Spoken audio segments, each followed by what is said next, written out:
My dad grew tobacco and farmed. My granddad, he grew tobacco. So I'm a third generation tobacco farmer. I started farming tobacco right out of high school, I think 1978, and I've done it full time since then. This is my 65th tobacco crop. Started growing tobacco when I was 14, and this will be my 23rd crop here.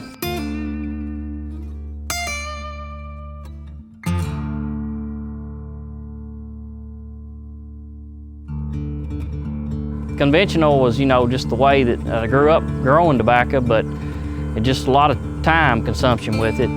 Plowing the ground, working the ground, dragging the ground, and cultivating it after the tobacco's set. Just takes a lot of time, and time is money basically, so I think the no-till time is a big factor for me. You can raise more acres of no-tilling than you can if you go the old way of tilling the ground up. I go to Florida the winter.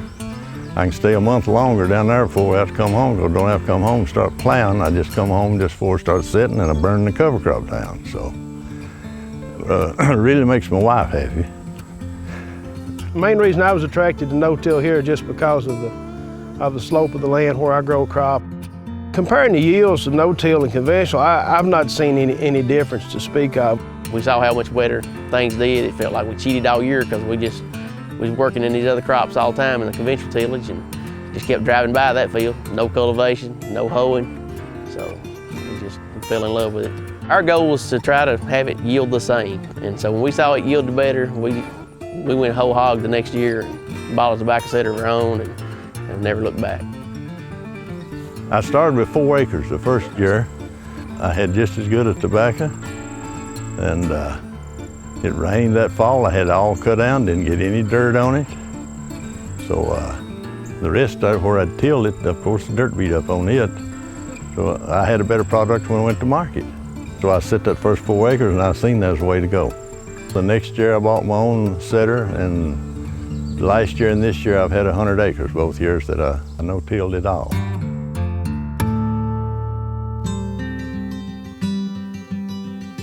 The long-term results is going to be hopefully more organic matter in the ground, less erosion, and just overall better soil would be the long-term goal.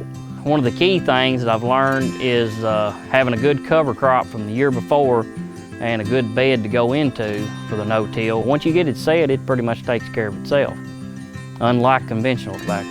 The no-till will not yaller up as bad as where the ground's been tilled. It holds the moisture out and holds it a whole lot better.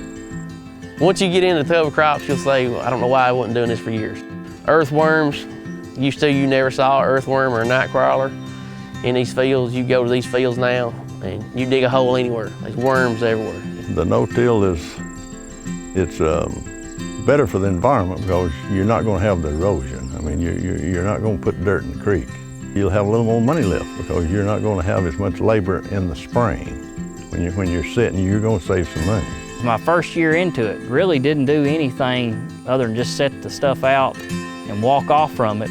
On the whole, I come out around 2,500. And for my area, that's a pretty good tobacco. Labor-wise, there's actually less labor into it. Through the year, no weed problems at all. A few this year, but the rain contributed to that. So I think from a business standpoint, I'm saving money by going to no-till tobacco. And overall profit per acre of no-till tobacco, I think, is more than the conventional tobacco.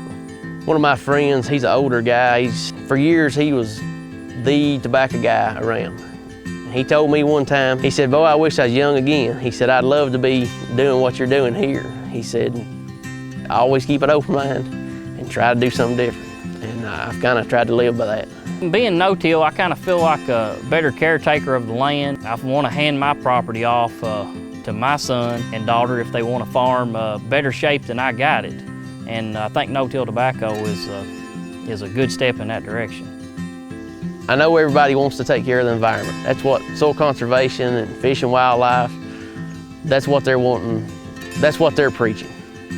Talk about the economics of it, because everybody's got bills to pay. And at the end of the day, we got bills to pay. And if you can make more money, along with helping the environment and conserving soil and all these great benefits there, I mean, it's just like a no-brainer to me. It's a win-win. There's not too many situations that's a win-win situation. It's good for the farmer, it's good for the environment. It's just a great concept.